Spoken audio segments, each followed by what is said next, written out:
तो मैंने बाबा रामदेव का नाम नहीं लिया, मैंने रामदेव का नाम लिया। अब रामदेव बनिया हमारे गांव में है, घी बेचते हैं। या रामदेव राम का कोई आदमी और हो सकता है जो घी बेचता हो, लेकिन इसको संज्ञान में लिया पातंजलि ने। और कल मेरे पास बालकृष्ण जी का फोन आया। बालकृष्ण जी ने कहा कि आपने कुछ बयान दिया है। तो हमने कहा हाँ, हम गए थे गाय भैंस पालने के क्रम में, हमारे मुंह से ये निकल गया कि रामदेव का घी खाने से आप स्वस्थ नहीं होंगे। तो उन्होंने कहा कि हमारा घी बहुत अच्छा है और शुद्ध देसी गाय का है, उन्होंने कहा। तो हमने कहा महाराज जी आप बहुत अच्छा है, आप देश सेवा कर रहे हैं, आपका घी बहुत अच्छा है, लेकिन एक बात का उत्तर दे दीजिए, हम भी गाय पालते हैं, लगभग 30 किलो दूध में 1 किलो घी तैयार, और 30 किलो का अगर 40 रुपए रेट के हिसाब से दाम लगा लिया जाए तो 1200 रुपए बनता है। उसके बाद कुछ कर्मचारी लगेंगे, कुछ लोग लगेंगे, तो 1500 लागत आई। तो आप 550 में कैसे बेच रहे हैं? बल्कि लोगों ने गाय पालना बंद कर दिया है, और उसमें आपका बहुत बड़ा सहयोग है, क्योंकि किसानों को लागत के हिसाब से पैसा नहीं मिल रहा है। तो फिर बात चली अपना, तो ये क्रम समाप्त हुआ। तो हमारी उनकी बातचीत हुई, तो उन्होंने कहा कि एक वीडियो आप बना करके रिलीज कर दीजिए। तो वही वीडियो बनाने के लिए हम आए हैं। बहुत अच्छा, वही वीडियो बनाने के लिए हम आए हैं कि बालकृष्ण जी ने मुझसे कहा था कि एक वीडियो बना करके, आप छोटा सा वीडियो बना करके, जिसमें जो है हमारे ब्रांड को अनापत्य प्रमाण पत्र दे दें, मतलब उनका बहुत बड़ा नुकसान हो गया है। तो मैं आया हूं उसी ब्रांड के चक्कर में। तो भाइयों और जो लोग भी मुझे सुनेंगे या सुन रहे हैं, उनसे मैं कहना चाहता हूं कि महर्षि पातंजलि का जन्म गोंडा में कोरण झील के किनारे हुआ था, जिस स्थान पर हम लोग इस समय बैठे हैं, और ये उनकी छोटी सी समाधि है। महर्षि पातंजलि का जन्म 200 ईसा पूर्व माना गया है। जन्म स्थान वर्तमान गोंडा, उत्तर प्रदेश, जो पूर्व में गोनर्द के नाम से विख्यात था। पहले गोंडा जनपद को गोनर्द के नाम से जाना जाता था। अब आपको पता होगा, जब मायावती जी ने गोंडा का नाम बदल करके लोकनायक जयप्रकाश नारायण किया था, तो मैंने एक बहुत बड़ा आंदोलन खड़ा किया था, और गोंडा की जनता हमारे साथ थी, और अटल जी की कृपा से गोंडा बना रह गया। और उस समय गोनर्द का इतिहास मैंने निकाल करके गोंडा की जनता को बताने का काम किया था। आज उसी स्थान पर हम हैं। महर्षि पातंजलि व्याकरण की शिक्षा प्राप्त करने के लिए काशी गए थे। इनके गुरु पणनी जी थे, जिनसे पातंजलि जी ने व्याकरण की शिक्षा प्राप्त की थी। महर्षि पातंजलि महान चिकित्सक थे, जिन्हें योग सूत्र एवं चरक संहिता का प्रणेता माना जाता है। विश्व प्रसिद्ध ग्रंथ महाभाष्य के अनुसार श्री महर्षि पातंजलि का जन्म स्थान गोंडा कोरण ही बताया गया है। ये महाभाष्य के अनुसार ये कोरण ही बताया गया है, और इसी स्थान पर हम बैठे हैं। विश्व प्रसिद्ध वेबसाइट गूगल पर अवलोकन करने पर भी जन्म स्थान कोरण ही दर्शाता है, जहां इस समय हम लोग बैठे हैं।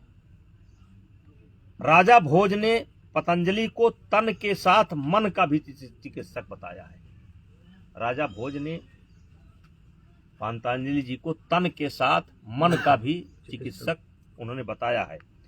चित्त शुद्ध के लिए योग सूत्र, वाणी शुद्ध के लिए महाभाष्य, और शरीर शुद्ध के लिए चरक संहिता आदि की रचना पतंजलि ने की थी। भर्तृहरि, कैपट, राजशेखर आदि सभी विद्वानों ने भी पतंजलि जी का जन्म स्थान गोनर्द ही उल्लेख किया है। महर्षि पातंजलि जी को शेषनाग का अवतार भी माना जाता है।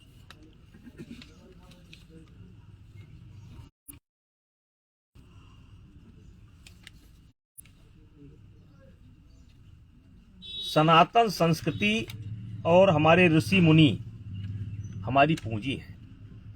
इनके नाम का इस्तेमाल व्यक्तिगत लाभ बना करके, जिनके नाम से आप ब्रांड बना करके इस्तेमाल कर रहे हैं, क्या आपको कभी फुर्सत मिली कि महर्षि पातंजलि कौन थे? क्या गूगल पर आपने सर्च मारा कि महर्षि पातंजलि कौन थे?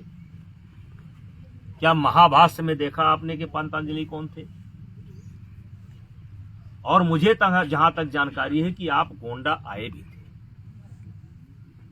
मेरा कर रहे हैं,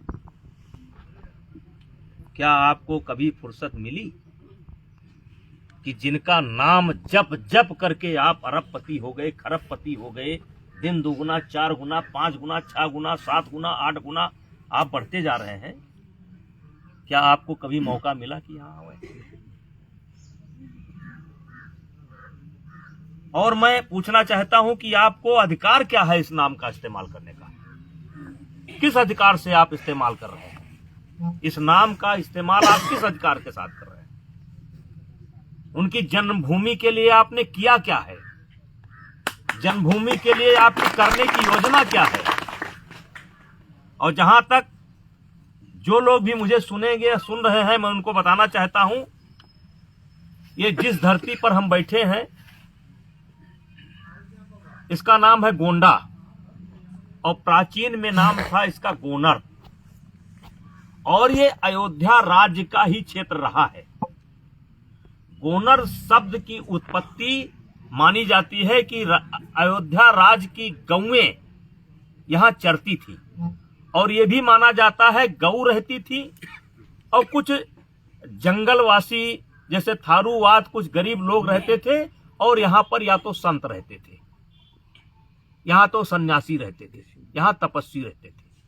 मतलब गऊ और संत और ऋषि मुनि और जंगल में रहने वाली जातियां। अब जैसे गोंडा में एक नहीं दर्जनों ऐसे महापुरुषों की कर्मभूमि और जन्मभूमि रही है। जैसे पसका पे महाकवि तुलसीदास जी का जन्म और उनके द्वारा रामचरित मानस का निर्माण, बालाग ऋषि 12 भगवान का अवतार, शक्तिपीठ देवी पाटन मंडल, देवी पाटन, खैरा भवानी। वैसे तो पूरे गोनाथ की धरती श्री राजा दशरथ की है, जिसमें एक नहीं सैकड़ों ऋषि मुनियों ने अपना जीवन बिताया है। बहराइच, बलरामपुर और श्रावस्ती को हम इसी का अंग मानते हैं, और सबको मिला दें तो ये धरती देवभूमि है। दुनिया भर के लोग आज वेल्थ से ज्यादा हेल्थ पर अपना ध्यान केंद्रित किए हैं। हेल्थ पातंजलि के योगा सूत्र और दैनिक जीवन चर्चा को अपनाकर ठीक रखा जा सकता है, यह अकाट सत्य है। पतंजलि के बताए इन्हीं योग सूत्र का इस्तेमाल बाबा रामदेव और आचार्य बालकृष्ण ने पतंजलि नाम को अपना ब्रांड बना करके बहुत बड़ा एम्पायर देश के और विदेश के अंदर खड़ा किया है। मुझे उनके साम्राज्य खड़ा करने पर कोई विरोध नहीं है, मुझे उनके साम्राज्य खड़ा करने पर कोई विरोध नहीं है, क्योंकि पतंजलि एक ऋषि थे, संत थे और भारत की शान थे और रहेंगे। लेकिन उनके नाम पर घी, उनके नाम पर तेल, उनके नाम पर साबुन है, उनके नाम पर मसाला, उनके नाम पर अंडरवियर, उनके नाम पर कस्टूम, उनके नाम पर हाफ पैंट। तो महाराज जी ये क्या है आपका? कि ये बात छोटी नहीं, बहुत बड़ी बात बनेगी। मैं सबसे हाथ जोड़ करके विनती करना चाहता हूं, जो लोग भी सुने हैं या सुनेंगे, वो एक बार महर्षि पातंजलि के जन्मभूमि पर अवश्य आवे। ये अयोध्या से मात्र उस महर्षि पतंजलि की ये जन्मभूमि की दुर्दशा है। हमारा उनसे कोई शिकायत नहीं है, हम उनसे कोई अपेक्षा नहीं करते। हम लोग साधारण आदमी हैं। हम लोगों ने गोंडा की जनता के सहयोग से 2-4 मंदिर हमने ठीक किए हैं। जैसे पसका का मंदिर हम लोगों ने ठीक किया, हमने जो है चंद्रनाथ जी का मंदिर ठीक किया, हमने पहलवान वीर बाबा का मंदिर ठीक किया। हम ठीक कर लेंगे। और आज हम शपथ लेते हैं यहाँ से कि जैसे महर्षि पातंजलि की प्रतिष्ठा थी और जैसा उनका स्वरूप है, वैसे हम गोंडा के लोग, हिंदू मुसलमान सब, क्योंकि इसमें तमाम मुसलमान भी ऐसे हैं जो उनके भी पूर्वज कहीं ना कहीं पातंजलि थे। हम गोंडा वासी, बलरामपुर वासी, चूंकि गोंडा बलरामपुर वासी या देवी पाटन मंडल वासी, हम इनके प्रतिष्ठा के अनुरूप मंदिर बना करके बाबा रामदेव को दिखाएंगे। लेकिन एक सवाल पैदा होता है कि आप जो है ये चड्ढी बनियान बेचते हैं, इसमें पातंजलि जी का इस्तेमाल क्यों करते हैं? क्या हक बनता है? किसने आपको यह हक दिया है? और तो आपके हाथ से तीर निकल गया। अब तो आप कुछ करना भी चाहें तो आपके लिए सब बेकार है, क्योंकि आप यहीं गोंडा आए और आकर के यहां नहीं आए।